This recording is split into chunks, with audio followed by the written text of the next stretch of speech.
Olá, estamos aqui para mais uma aula e nessa aula de hoje nós vamos estudar os movimentos liberais nacionais, mais precisamente os movimentos europeus. Para que o aluno entenda um pouquinho dessa aula de hoje, nós vamos fazer essa aula como se fosse um teatro. Se não fosse a pandemia, nós íamos fazer essa aula numa sala de aula e mostrando 3 elementos do teatro para entender a classe A, B e C, que surgiu na Europa, da onde que surgiu essa diferença. Então, para ilustrar bem essa aula, para ficar bem claro para o aluno como é que funciona as estruturas sociais, da onde que começou, nós vamos fazer um comparativo com o teatro francês. O teatro surge na França, ali pelo ano de 1820, 1830, e para você ir ao teatro, você tinha que se inscrever antes, pelo menos uma semana antes. E conforme era a sua classe social, era a cadeira que você tinha para sentar no teatro. Não é? Então, se você fosse da primeira classe, mesmo que tivesse sobrando cadeira lá na última classe, você não podia sentar lá, porque você pertence a essa classe social. Um outro fator importante dessa nossa aula de hoje é a roupa que você iria usar. Então, quem sentar na parte de cima tem um estilo de roupa, quem sentar na parte do meio tem um estilo de roupa e outro estilo de roupa na parte de baixo. Jamais alguém vai botar uma roupa igual à primeira e sentar na parte de baixo. E vice-versa, ninguém vai colocar uma roupa da parte de baixo e sentar na parte de cima do teatro. Então, vamos ao teatro para a gente entender agora. A primeira tela que aparece aí são os movimentos liberais nacionais ocorridos na França. Esses movimentos, ele é muito interessante. E como diz a chamada aí, é para encontrar no teatro, após a gente ter lido o livro didático do Estado sobre a sociedade francesa, a gente vai para essa aula. Está em vermelho aí, corra, pois restam poucas entradas. Aristocracia, primeira classe. Burguesia, segunda classe. E os operários, terceira classe. Garanta seus ingressos e vamos lotar o teatro. Então, vamos lá. Quem é a aristocracia? A aristocracia é quem pertence ao poder do rei. São aquelas pessoas que pertencem à família real ou têm alguma prestação de serviço ao rei. São as pessoas ligadas a príncipe, princesa, rainha, rei, ou que presta algum serviço à família real. Quem são os burgueses? Os burgueses são comerciantes, são industriais, são pessoas que estão trabalhando, mas têm um certo poder aquisitivo. E os operários são os trabalhadores normais do dia a dia. Então, vamos aqui para a nossa peça de teatro agora. Vamos para assistir nossa peça. Aparece amarelinho aqui em cima, talvez esteja difícil de ler, mas aqui está escrito aristocracia. Estou passando o mouse aqui, ó.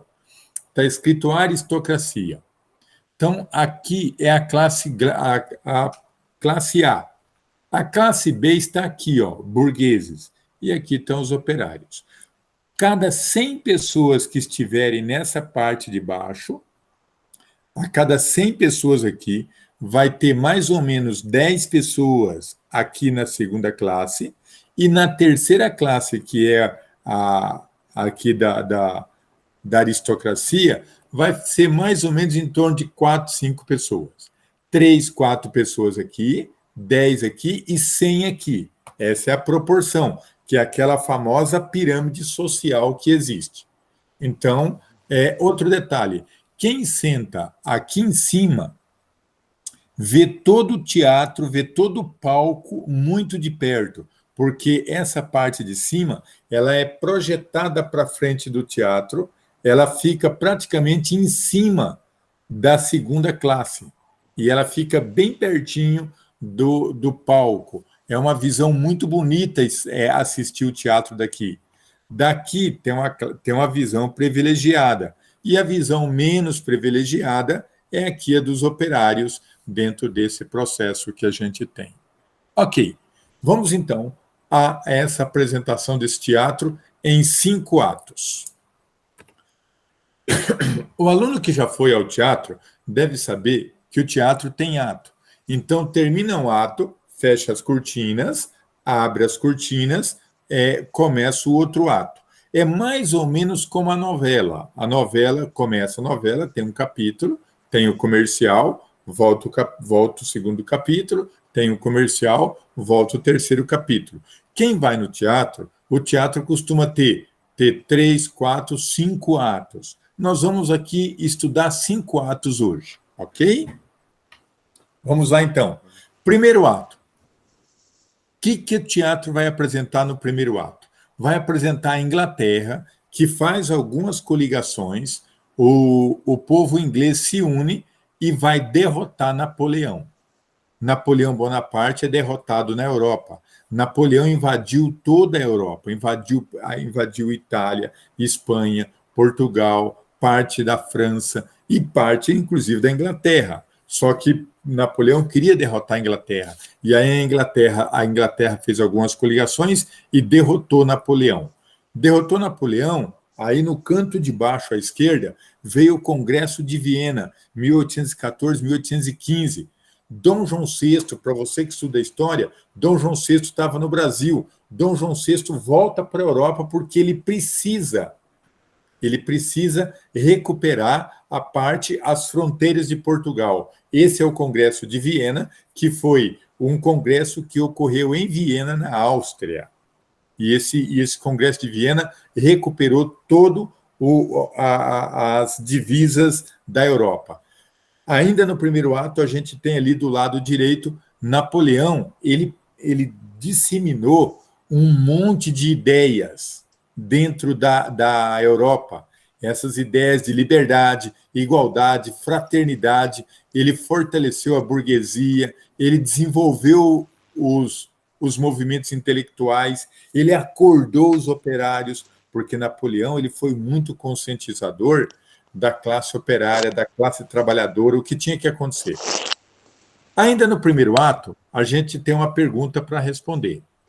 Por que o antigo regime temia ou teria medo de Napoleão? Lembrando que o antigo regime é o regime dos reis, dos príncipes, dos reis que eram autoritários e que massacravam o povo. Por que os reis tinham medo de Napoleão? Resposta. Está aí a resposta. Porque Napoleão foi responsável pela inspiração da Revolução Francesa, porque Napoleão espalhou as ideias iluministas, liberdade, igualdade e fraternidade para todos. Napoleão voltou-se contra o antigo regime, contra os reis que eram autoritários, que eram absolutos, que massacravam o povo. E Napoleão defendeu muito a questão da igualdade entre os cidadãos. Então, isso assustava muito os reis da época. Então, respondendo à pergunta, por que o antigo regime temia Napoleão? Exatamente porque Napoleão conscientizou todo esse povo aí. Beleza? Vamos ao segundo ato. Fechou-se as cortinas, abriu-se as cortinas do teatro, agora o segundo ato.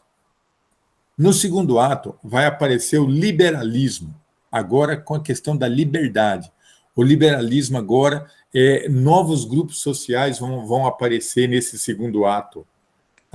A liberdade, a igualdade, a fraternidade, as ideias iluministas virão, que é esse escrito aí do lado esquerdo. Do lado direito, os burgueses, a parte intelectual, os artesãos, todas essas pessoas aí começaram a reagir contra o absolutismo. Aí, a parte de baixo da nossa tela vai vir o quê? Os liberais, que defendendo a liberdade dos indivíduos, a liberdade de opinião, a liberdade de opinar contra o governo. Pronto. Esse é o segundo ato que vai acontecer. Primeiro ato, fim de Napoleão, que a Inglaterra conseguiu, e o medo de Napoleão. Segundo ato, as ideias liberais terceiro, e dentro do segundo ato ainda, a gente tem uma pergunta dentro do segundo ato. Explique. O liberalismo era o xodó da burguesia. Por que o liberalismo era o xodó da burguesia? Resposta dessa questão. O liberalismo era o xodó da burguesia porque o liberalismo era a ideologia preferida dos burgueses, que eram os ricos, eram os industriais. Por quê? Por que o liberalismo era esse xodó? Porque o liberalismo ia contra o rei, e o liberalismo defendia a liberdade de mercado, limitar o poder do governo, né? E era fundamentalmente tudo isso que a burguesia queria. Então, a burguesia, sem sombra de dúvida, o liberalismo foi abraçado por ela com tudo, com todas as forças. Aí nós temos o terceiro ato. No terceiro ato, agora veja bem, primeiro ato, Napoleão perdeu. A Inglaterra ajudou a destruir Napoleão. Segundo ato. Nesse segundo ato, no primeiro, a gente tem Napoleão.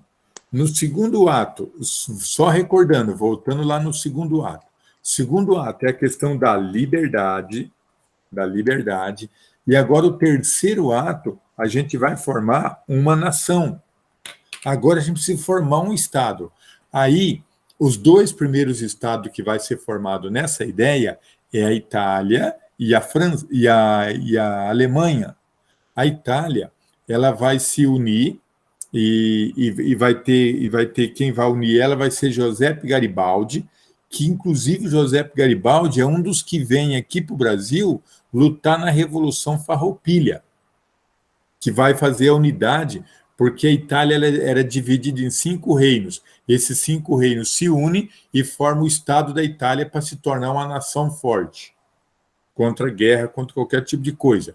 A Alemanha vai ser unida através do Otto Bismarck. Tá? Só que daí na Alemanha, logo depois de Otto Bismarck e Giuseppe Garibaldi, vai assumir o governo dos burgueses.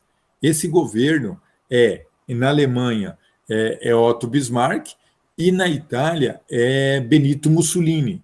Só que esse Benito Mussolini vai descer o cacete no povo. O Otto Bismarck também na Itália. Então, entra a Itália e a Alemanha, entra numa crise muito grande por causa desses governos burgueses que não deram certo. Aí, o povo italiano vai tentar fugir da Itália e os alemães vão tentar fugir da Alemanha. Por isso que no início do século você tem uma quantidade imensa de italianos e alemães vindo para o Brasil, principalmente para o estado de São Paulo, mais os italianos, alemães também, em pequena quantidade, mas também para São Paulo, mas muito italiano para São Paulo, italianos e alemães para o Paraná, Rio Grande do Sul, e eles formavam colônias aqui no Brasil de pessoas fugindo do Otto Bismarck da Alemanha e do Benito Mussolini na Itália. E formaram várias colônias de italianos e de alemães. Por isso que a nossa região aqui é muito forte a presença tanto de italianos quanto de alemães. A gente tem aqui próximo de nós, por exemplo, o Marechal Cândido Rondon, foi aonde veio um grupo de alemães muito grande. Basicamente vinha, por exemplo, um navio, 2 navios de alemão, desembarcava e chegava no Brasil, eles caminhavam até o local, formavam a colônia. Então, por exemplo, a colônia de Marechal Cândido Rondon, possivelmente foi 2, 3 navios que chegaram, e ali formou uma colônia de alemães. Porque o Brasil não tinha terra, não tinha quem estava aqui. Isso aqui tudo era deserto. Isso é muito legal a gente observar como que isso ocorreu. Então, agora vamos formar uma nação. Só que por que Benito Mussolini, por que Otto Bismarck fez isso? Porque as nações nesse período, elas estavam vindo de reis. que reis era muito agressivo com o povo. Muitas vezes os reis eram muito estúpidos com o povo. Então, o próximo governo que veio, ele era o governo da burguesia. Não era mais rei.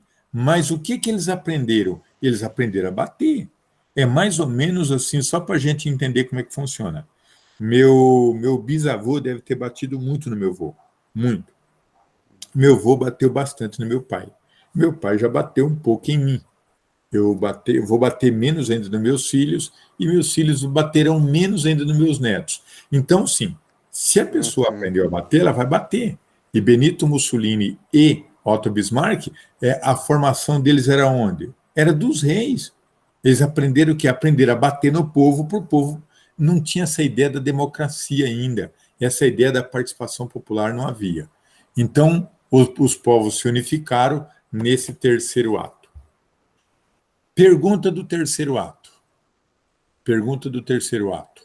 Qual o principal objetivo das lutas nacionalistas? E a resposta é bem curtinha. O povo lutar pelos direitos de autogovernar-se. Pronto. A partir daí, essa é a ideia que se tem desse período. Beleza, terminamos o terceiro ato. Fecha-se as cortinas, abre-se as cortinas e entra o quarto ato. Gente, o quarto ato não foi fácil. A gente tinha um rei que judiava do povo. A gente tinha um período lá lá de Napoleão. Aí rompemos com o período de Napoleão. Veio o período da liberdade. Lutar pela liberdade, direitos iguais, liberdade, fraternidade e tal. Revolução Francesa. Tomaram a Bastilha, que era o exército central da França. Né? Bastilha foi tomada aqui. Nessa época, a França ela guardava todo o armamento do país num único lugar chamado Bastilha. O povo tomou esse lugar e se armou e reagiu contra o governo. Então, aí a gente tem Napoleão, liberdade, formado uma nação. Agora a gente tem um cara nosso lá, é um cara burguês. Esse cara burguês não deu no que deu, aí começou todo o movimento revolucionário. O movimento revolucionário de 1930, 1920 na Europa. Começou aí as revoltas liberais, a primeira e segunda onda revolucionária. Começou aí o reino de Napoleão II agora, mas que também com revolução. A Península Ibérica, União da Península Ibérica. Essa União Ibérica é a união de Portugal e Espanha tentando se proteger dessas revoluções todas. Revolução na Grécia, revolução na Rússia, enfim, a Europa virou uma pandemia, virou um problema sério, virou uma situação de caos. Era só guerra e conflito em todos os países. Esse é o quarto ato. E a pergunta do quarto ato, que não quer calar. Que forças sociais promoveram esses conflitos e o que queriam? Resposta. As forças sociais foram a aristocracia e a monarquia, representavam as forças conservadoras, que não queriam mudança nessa sociedade e queria restaurar, recuperar o poder antes da Revolução Francesa. Mas agora não dava mais. E os novos representantes e os novos grupos agora são o quê? Ali, ó, industriais, burgueses, liberais. Essas pessoas começaram a lutar pela liberdade política e igualdade. Então, nesse quarto ato, então, que a gente tem aí, o que é? É os grandes conflitos. Os grandes conflitos. E esses grandes conflitos vai desencadear o quinto ato. Então, os conflitos no quarto ato. Agora, o quinto ato. O que é o quinto ato? É a terceira onda revolucionária. Aí vai aparecer o seguinte: a gente tinha o rei não deu certo. Entrou o burguês, que era o rico, não deu certo. Agora os operários vão se unir, os camponeses vão se unir, os trabalhadores vão se unir e vão falar: agora é a nossa vez. já que esses caras não deram certo, nós vamos assumir. E aí vai nascer a ideia de comunismo, vai nascer a ideia de socialismo, vai nascer a ideia de que o trabalhador é capaz de assumir o poder político e, assumindo esse poder político, o trabalhador vai fazer com que os direitos serão iguais de verdade, serão feita a distribuição de renda e que não haverá nenhum rico mais explorando a classe trabalhadora.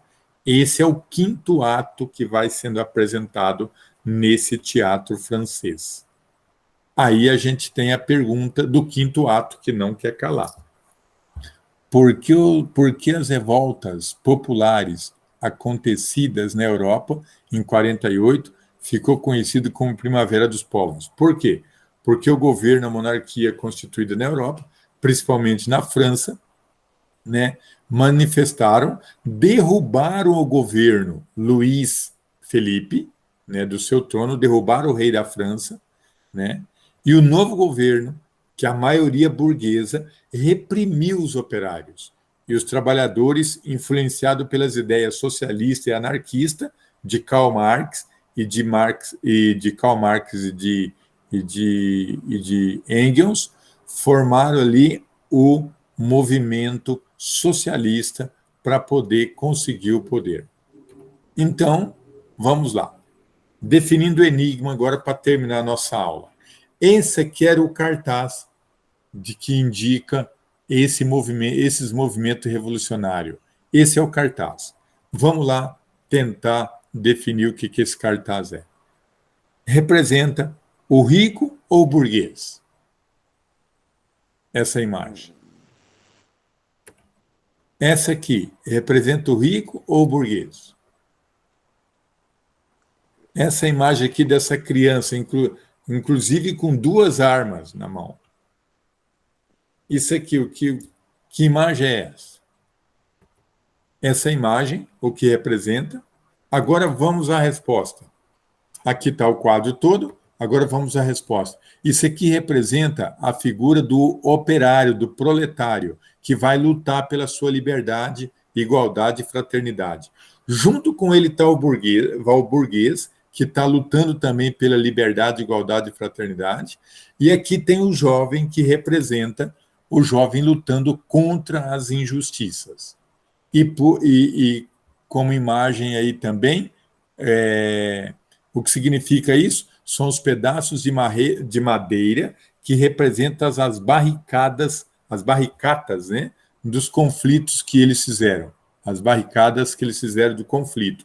E essa última imagem representa a liberdade guiando o povo junto com, e no lugar da bandeira tricolor da França vem a bandeira vermelha, que daí a partir daí os movimentos sociais passam a ter uma bandeira vermelha que indica sangue, que indica luta, que indica todo tipo de sofrimento para conseguir alguma coisa.